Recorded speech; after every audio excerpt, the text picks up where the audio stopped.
باران رحمت آج نیوز کی سحری ٹرانسمیشن میں ایک بار پھر آپ کو خوش آمدید کہتے ہیں، اور بریک سے پہلے بات ہو رہی تھی فلاحی کاموں کے حوالے سے، اور ہمارے ساتھ حاجی حنیف طیب صاحب موجود ہیں، انہی سے ہم کنٹینیو کرتے ہیں۔ حاجی صاحب میں یہ جاننا چاہتا ہوں کہ جو المصطفیٰ ویلفیئر ٹرسٹ ہے وہ کن کن سیکٹرز میں اپنی خدمات انجام دے رہا ہے؟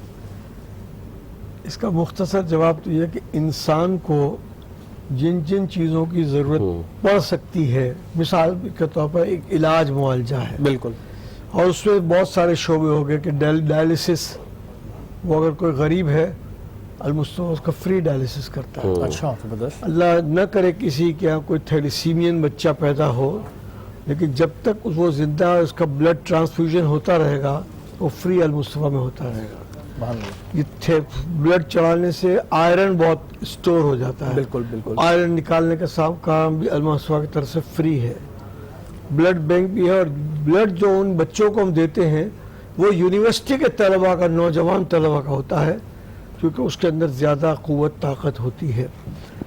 ایسے ہی مثلا یتیم خانہ ہے، تو یتیم خانے کے سلسلے میں بھی ایک پورا تعلیم تک، پھر اسکول ہے، پھر کالج ہے۔ دنیا میں اس وقت 2 ملک ہیں، پاکستان اور افغانستان، جہاں پولیو ہے، باقی پوری دنیا میں ختم ہو چکا ہے۔ اب یہ کچھ فتنے لوگ ہیں جو اس کو اڑاتے رہتے ہیں کہ یہ وائرس پینے سے، پولیو کے قطرے پینے سے پرابلم ہو جاتی ہے، ویکسینیشن سے ہو جاتا ہے۔ ایسا کچھ بھی نہیں ہے۔ اس سلسلے میں جب سے چند سالوں سے اس کا چیئرمین عالمی اداروں نے مجھے بنایا ہے اعزازی طور پر، تو میں نے عالمی سطح کے علماء کی کانفرنس انٹرنیشنل اسلامک یونیورسٹی اسلام آباد میں بلوائی، اور وہاں پر پورا دن ڈسکشن چلتا رہا۔ علماء نے کہا کہ اس ویکسین سے تو پیدا ہی نہیں ہوگا کوئی بندہ۔ میں نے کہا بنگلہ دیش بھی اسی ویکسین کو استعمال کر چکا ہے، اور وہاں برتھ ریٹ ہم سے زیادہ ہے، بالکل۔ اور میں نے کہا سارے اسلامی ملک، سعودی عرب ہو، ایران ہو، مصر ہو، کویت ہو، عراق ہو، لیبیا ہو، انڈونیشیا ہو، آپ جو بھی نام گنے، سب میں ختم ہو گیا ہے اسی ویکسین کے ذریعے سے، بالکل۔ تو جو سوالات علماء نے پوچھے، جو میرے کام کا جواب تھے وہ میں نے دیے، سائنٹسٹ بھی بٹھائے تھے، ڈاکٹرز بھی بٹھائے تھے۔ الٹیمیٹلی آخر میں ایک اعلان اسلام آباد پر سائن ہوا، اور وہ اعلان اسلام آباد پریس کے سامنے، ٹی وی والوں کے سامنے پڑھنے کے لیے مجھے کہا گیا، کیونکہ انہوں نے کہا کہ اس میں کچھ انگریز لوگ بھی ہیں، تو اردو میں آپ پڑھیں گے، اس کے بعد انگلش میں بھی پڑھنا ہوگا، اور ان کے انگلش کے کوشچنز کو انگلش میں جواب دینا ہوگا۔ تو یہ سعادت مجھے ملی، اور اب 2 اپریل کو انٹرنیشنل ان کا جو وائس چیئرمین ہے وہ صرف مجھ سے ملنے کے لیے آیا تھا کہ جب سے آپ نے ذمہ داری سنبھالی ہے اب سلسلہ جو ہے، اور اللہ تعالیٰ اسی طرح آپ کو اور ترقی بھی دے۔ اور جس طرح آپ نے بتایا کہ یہ تمام خدمات ہیں، یہ ایک بہت بڑی بات ہے، ہر سیکٹر میں کام کرنا اور پھر لوگوں کو اویئرنیس دینا، یہ ایک بہت بڑی بات ہوتی ہے۔ مفتی صاحب، آپ سے میں جانوں گا کہ ہمارے ہاں معذرت کے ساتھ ایسے بہت سے لوگ ہیں جو فلاحی کام کے نام پہ پیسے لیتے ہیں، اور پھر میں دیکھ رہا ہوتا ہوں کہ وہ اسے اپنے ذاتی خرچ میں استعمال کر رہے ہوتے ہیں، اپنی پراپرٹیاں بنا رہے ہیں، گاڑیاں لے رہے ہیں، بچوں کی اسکول کی فیس بھی اس سے ادا کر رہے ہیں، کیا یہ جائز ہے؟ بسم اللہ۔ میں نے شروع میں آیت پڑھی تھی کہ وَتَعَاوَنُوا عَلَى الْبِرِّ وَالتَّقْوَىٰ، اسی طریقے سے اللہ تعالیٰ نے اس کے آگے فرمایا وَلَا تَعَاوَنُوا عَلَى الْإِثْمِ وَالْعُدْوَانِ۔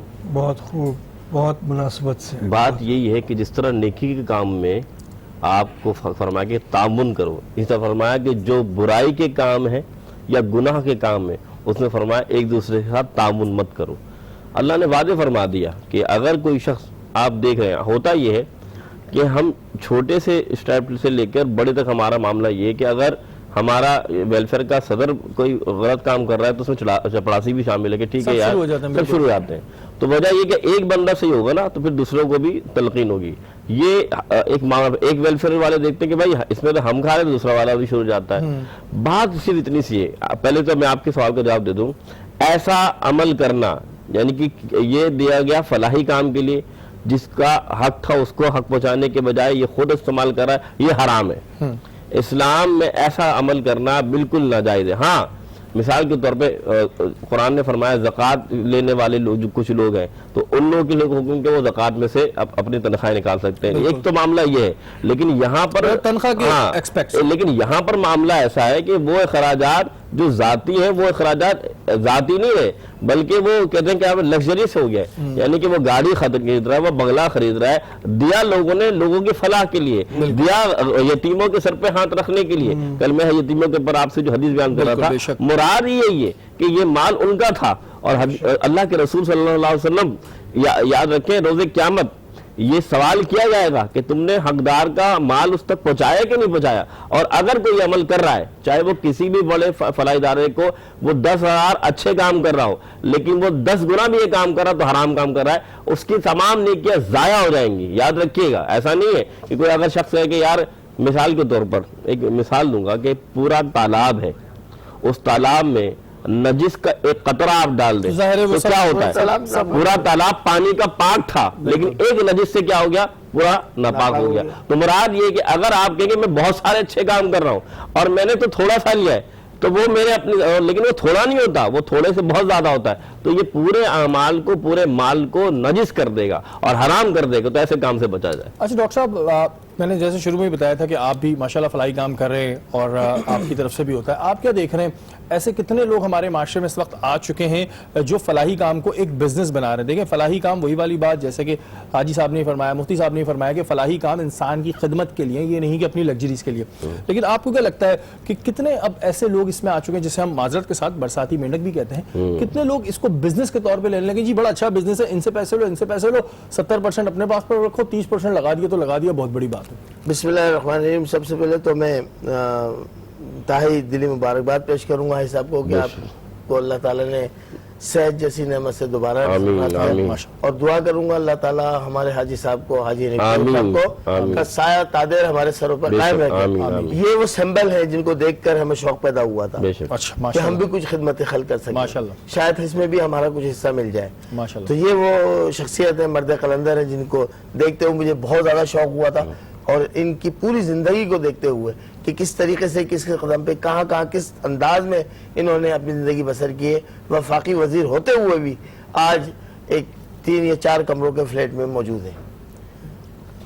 جناب اس وقت فی زمانہ یہی ہے کہ اس وقت 70% خود رکھ رہے ہیں اور 30% ہم نے بجا فرمایا کہ وہ نمود و نمائش کو دکھانے کے لیے، فوٹو سیشن کے لیے لوگ کروا رہے ہیں. میڈیا بلا کر یہ بالکل ہرگز نہیں کرنا چاہیے. اس وقت میں یہ سمجھ رہا ہوں کہ 99% جو یہ سیزن آتا ہے، اس کو سیزن کہتے ہیں یہ لوگ، رمضان مبارک کو سیزن کہتے ہیں کہ سیزن لگے گا، سال بھر کا سیزن لگے گا، کروڑوں روپے جو ہے یہ اندر کر لیں گے لوگوں کی زکوٰۃ، خیرات، صدقات، عطیات لے کر. اور حقداروں کو دیکھیں، ایک وقت وہ بھی تھا کہ صحابہ کرام رضوان اللہ علیہم اجمعین زکوٰۃ کے پیسے لے کے گھومتے تھے اور کہیں زکوٰۃ لینے والا کوئی نہیں تھا. تو اگر یہ NGOs 100% مخلص ہو جائیں اور یہ جتنے بھی تماشے باز نکلتے ہیں برساتی مینڈک، ان کو قطغن لگا دی جائے گورنمنٹ کی طرف سے، صرف رجسٹرڈ اداروں کو، تو میں سمجھتا ہوں کہ پاکستان میں زکوٰۃ دینے والے ملیں گے آپ کو، زکوٰۃ لینے والا نہیں. میرا ایک سوال اسی بات پہ، آپ کے سوال سے میرا ایک اور سوال نکلتا ہے جواب سے، کہ آپ نے کہا کہ نمود و نمائش بالکل میڈیا ہم دیکھتے ہیں، لیکن آپ نہیں سمجھتے کہ یہ ضرورت بن چکا ہے کہ انہیں اپنی ایڈورٹائزمنٹ کرنی پڑتی ہے فنڈز کے لیے، یا نہیں ضرورت نہیں ہوتی؟ آپ کیا سمجھتے ہیں؟ دیکھیں، میں اپنا تجربہ کہہ رہا ہوں کہ ہم نے ایک دسترخوان قائم کیا گلشن اقبال چورنگی پہ، روحانی ویلفیئر ٹرسٹ نے. حاجی صاحب سے جا کے ہم نے اجازت بھی لی اور دعا بھی کرائی اپنے لیے. ہم نے اس کو رکھا زکوٰۃ اور صدقات سے پاک.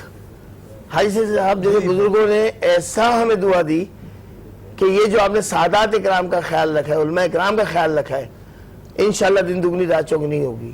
اور آج الحمدللہ ہم اس قابل ہیں کہ 250 سے 300 افراد ڈیلی وہاں کھانا کھاتے ہیں، وہاں افطار کرتے ہیں. اور اب 2 یا 3 دن کے اندر پانی کے بڑے چلر کا انتظام کیا، انشاءاللہ اللہ تعالیٰ اور ترقی دے گا. حاجی صاحب، میں ایک واقعہ میں نے سنا ہے آپ کے بارے میں کہ قائد اعظم کا مزار کے پاس جو گرینری ہے وہ بھی آپ کی کچھ کاوشیں تھیں. مجھے پورا ایکچوئل نہیں پتا، لیکن میں آپ سے سننا چاہوں گا. سبحان اللہ. بس یہ اللہ تعالیٰ کا خاص کرم تھا، قائد اعظم کا ہمارے اوپر تو بہت بڑا احسان. بالکل، بے شک.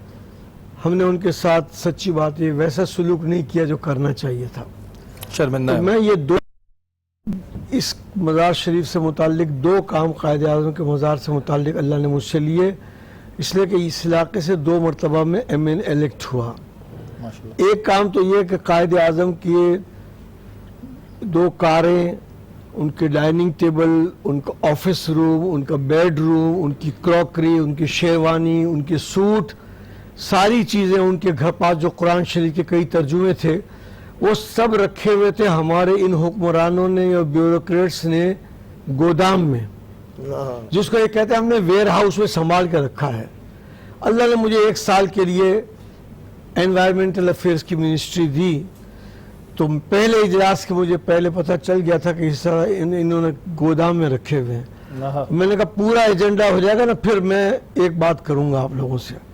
میں نے کہا ایسی چیزیں قائد اعظم کی ہیں؟ انہوں نے کہاں ہیں، کہاں رکھی ہے؟ بولے بہت سنبھال کے ویئر ہاؤس میں. میں نے کہا ایک چوہا بھی گھس گیا نا تو سب ستیہ ناش ہو جائے گا. بالکل. تو میں نے کہا یہ کیوں آپ نے وہاں رکھی ہیں؟ تو انہوں نے کہا کہ وہ پہلے کسی زمانے میں اجلاس میں طے ہوا تھا کہ جاپان سے ماہرین آئیں گے تو یہ بنے گا، اور اب تک ماہرین آئے نہیں ہیں. میں نے کہا ایسا نہیں ہے کہ جاپان سے ماہرین آئے. میں اس اجلاس سے پوچھتا ہوں، 15 20 25 افراد کا اجلاس تھا بورڈ کا. اس کا نام پہلے قائد اعظم مانیٹری فنڈ تھا. تو میں نے پوچھا چندہ کرتے ہو؟ بولے نہیں. تو میں نے کہا فنڈ کیوں لکھا ہوا ہے اس پہ؟ اس کا نام میرے ہاتھ کا لکھا ہوا ہے، قائد اعظم مزار مینجمنٹ بورڈ. ماشاءاللہ. اور میں نے کہا کہ اب یہ آپ بتائیے کہ کیا جاپان سے ماہرین کو بلانے کی ضرورت ہے؟ تو ایک ڈاکٹر نبی احمد خان تھے، بزرگ تھے، انہوں نے ہاتھ اٹھایا. میں نے کہا سر کوئی ضرورت نہیں ہے، پاکستان کے تمام میوزیم کا ڈائریکٹر جنرل میں ہوں، آپ مجھے بتائیں کتنے دن میں یہاں میوزیم چاہیے، میں اس کو میوزیم بنا کر دے دوں گا. تو میں نے کہا فنڈ ہمارے پاس اسلام آباد میں منسٹری کے پاس موجود ہے، اور 25 مارچ 1987 کو میں نے کہا مجھے افتتاح کرنا ہے. میں بنیادی طور پر چونکہ ورکر ہوں تو مجھے پتا تھا کہ ہر کام میں تھوڑا لیٹ ہوتا ہے، ٹائم تو لگے گا، تو لیٹ ہوتا ہے. تو پھر انہوں نے 25 مارچ کو تیار نہیں ہوا، تقریباً تیار ہونے قریب ہو گیا. تو 23 مارچ اب جو بھی جائیں، یہ پاکستان سے دنیا بھر کے لوگ دیکھ رہے ہیں، جو پاکستان آئیں یا کراچی آئیں تو مزار کے نیچے جو میوزیم ہے جس کا نام میں نے اردو کے فروغ کے لیے ایوان نوادرات قائد اعظم رکھا ہے، اور اس پہ تختی لگی ہوئی ہے کہ 23 مارچ 1988 کو حنیف طیب نے اس کا افتتاح کیا. تو یہ اللہ نے ایک بڑا کام لے لیا. جو گرینری والی بات تھی، میں نے سنا آپ گزرتے تھے اور وہ جگہ جو تھی ادھر دھول مٹی تھی، اس کے بعد آپ کو کچھ خیال آیا؟ بہت خیال آیا کہ یہ بابا کے ساتھ کیا سلوک کیا، انہوں نے ہمیں ملک کو بنا کر دے دیا ہے، ہمیں دھول مٹی میں، اور دھول مٹی ہو رہی ہے، ہر وقت تماشا ہوتا ہے. تو میں نے محمد خان جنید جو بہت شریف قسم کے پرائم منسٹر سے گزرے ہیں، ایسے پرائم منسٹر ہمیں کم نصیب ہوئے، عزت اور وقار کے ساتھ انہوں نے زندگی گزاری. میں نے کہا کہ یہاں ایک باغ قائد اعظم کا آپ تحفہ کراچی کو دیں، باغ قائد اعظم یہاں بنائیں. بولا منصوبہ آپ بنائیں، عمل میں کروا دوں گا. تو میں نے منصوبہ KDA میں ضلع احمد نظامی جو چانسلر سید سر یونیورسٹی بھی تھے، BG KDA بھی تھے، وہ بابا فرید الدین گنج شکر کی اولاد میں سے تھے. ان سے میں نے کہا کہ آپ نقشہ بنوائیے. انہوں نے نقشہ بنایا، زیغم جعفری صاحب اور کافی لوگ شریک ہوئے. پھر نقشہ میں دیکھنے کے لیے گیا پہلے KDA، پھر ایک 25 دسمبر کو بلایا گیا قائد اعظم کے مزار پر محمد خان جنیجو کو، ان کو نقشہ دکھایا گیا. سلائٹ امینڈمنٹ کے ساتھ وہ نقشہ منظور ہو گیا، اور اللہ کا شکر ہے کہ منصوبہ بنوانے میں، نقشہ بنوانے میں، نقشہ اپروو کروانے میں اللہ تعالیٰ نے اس عاجز فقیر سے کام لے لیا. سبحان اللہ. گرینری ہے اور سال میں ہزاروں لوگ، لاکھوں لوگ آ کر دیکھتے ہیں، تو ہمیں بھی کچھ شرمندہ، ہم اس طرح شرمندہ نہیں ہو سکتے. اور یہ جو ہم قائد اعظم کے مزار کے پاس گرینری دیکھتے ہیں، ورنہ وہی والی بات ہے کہ جی انہوں نے ہمیں ملک بنا کے دے دیا اور ہم دھول مٹی میں چھوڑ کے بیٹھے ہوئے. سرکاری دفاتر میں ایک تصویر لگی ہوئی ہوتی ہے، لیکن اس کی عزت ہمیں کرنی چاہیے. اور جو گرینری آپ دیکھتے ہیں وہ حاجی صاحب کی خدمات کا نتیجہ ہے. مفتی صاحب میں ایک بات کرنا چاہتا کہ حضرت نے جو کام کیا نا گرین لگانا ہے، اس کا ایک اور سبب بھی ہے. رسول اللہ فرماتے ہیں کہ جو درخت ہرے ہوتے ہیں نا وہ اللہ کا ذکر کرتے ہیں. بے شک. تو جتنی بھی انہوں نے گرینری لگائی ہے وہ اللہ تعالیٰ ابھی بھی لگی ہوئی ہے. تو جب تک یہ ذکر کرتے رہیں گے خصا حضرت حاجی کے صاحب کے جو ہے نا یہ انامہ عمل میں جاتا رہے گا. تو یہ بڑا کرم ہے. اللہ تعالیٰ ان کو اور زندگی دے، صحت دے.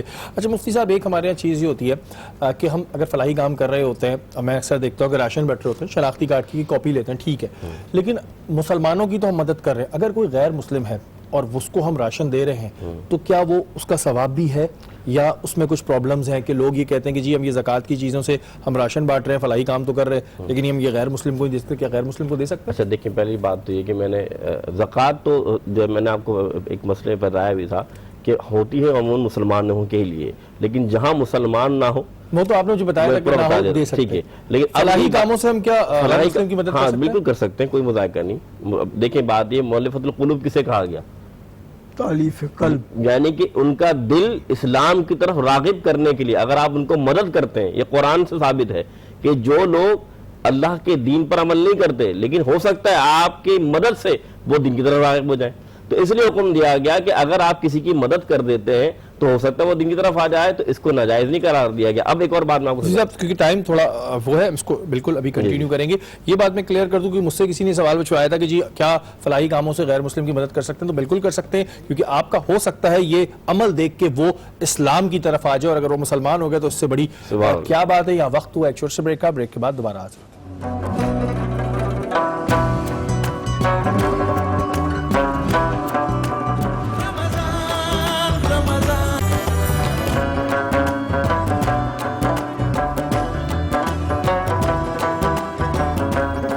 باران رحمت آج نیوز سحری ٹرانسمیشن میں اس وقت دسترخوان آپ کے سامنے سجا ہوا ہے اور ہم سحری بھی کر رہے ہیں. اور ابھی پہلے ہم یہ جانیں گے کہ جو آج ہماری شیف شاکرہ نے یہ جو آلو کے کوفتے، یہی ہے آلو کے کوفتے بنائے ہو کیسے؟ مجھے تو بڑے پسند آئے، لیکن ہم حاجی صاحب سے پہلے جانتے ہیں. حاجی صاحب آپ نے اس کو ٹیسٹ کیا، اب کیسے لگے؟ مجھے تو ایک سید کے پلیٹ سے لقمہ لینے کی سعادت، کیوں شرمندہ کر رہے ہیں؟ بیٹی نے بہت اچھا بنایا. بھائی چونکہ اس وقت کا ٹائم ہے تو دن میں ڈکاروں کا خطرہ ہے، لیکن اس میں آپ نے بہت زیادہ مسالے بھی نہیں بھرے، کچھ سبزی وغیرہ کا فیکٹر ہے، تو ساری چیزیں ملائم ٹائپ کی، کم مسالے والی جو ضرورت ہے اس وقت. یہ بہت اچھے، اللہ کرے گا کبھی یہ دن میں بھی کھانے کو ملے انشاءاللہ انشاءاللہ.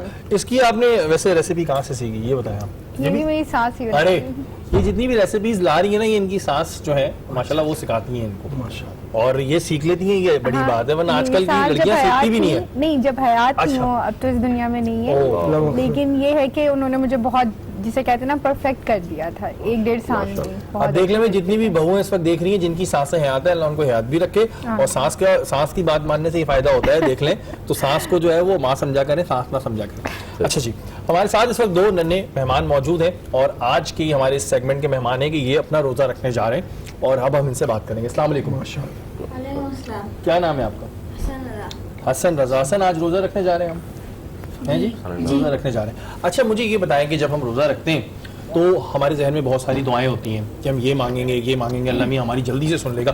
آپ کے دل میں کیا ایسی دعا ہے کہ بھائی یہ میں مانگوں اور اللہ میاں یہ پوری ہو جائے اس رمضان میں؟ کوئی دعا ہے اسکول کی، کوئی ایسی چیز؟ میں پیپروں میں پاس ہو جاؤں. اللہ ان کو پیپروں میں پاس کرا دے. یہ تو ہر بچے کی دعا ہے کہ میرے پیپروں میں پاس ہو جائے. اچھا جی، آپ کا نام کیا ہے؟ حسن رضا. حسن رضا. اچھا تو آپ اتنا گھبرا کیوں رہے ہیں؟ ڈر لگ رہا ہے؟ نہیں. سحری کیا آپ نے؟ کیا کیا آپ نے سحری؟ بھول گئے؟ اچھا یہ ایسی جگہ ہے یہاں پہ آ کے سب کچھ بھول جاتے ہیں. میں پیپروں میں جا کے بھول جاتا تھا، بچے یہاں کے بھول جاتے ہیں. اچھا آپ کی کوئی ایسی دعا ہے جو آپ چاہ رہے ہیں اللہ میاں یہ پوری ہو جائے؟ بڑے ہو کے فوجی بنوں. بڑے ہو کے فوجی بنوں. ہو تو فوجی بن کے کیا کریں گے آپ؟ دشمنوں سے لڑیں گے؟ چلیں جی، اللہ تعالیٰ آپ کو جو ہے وہ فوجی بھی بنائے اور آپ ترقی بھی کریں. آپ یہ بتائیں کتنے ویسے بہن بھائی ہیں آپ لوگ؟ 6 ہیں. تو آپ کی سب سے جو فیوریٹ بہن بھائیوں میں کون ہے سب سے اچھا لگتا ہے؟ بڑا بھائی. کیوں بھائی، کیا ریزن ہے؟ چیزیں ہی دیتے ہیں آپ کو؟ مارتے تو نہیں ہیں؟ نہیں مارتے. اور تنگ کون کرتا ہے سب سے زیادہ؟ چھوٹا. یہ نہیں، سب سے چھوٹا تنگ کرتا ہے. اور آپ کے کون ہے بھائی فیوریٹ؟ بڑے بھائی.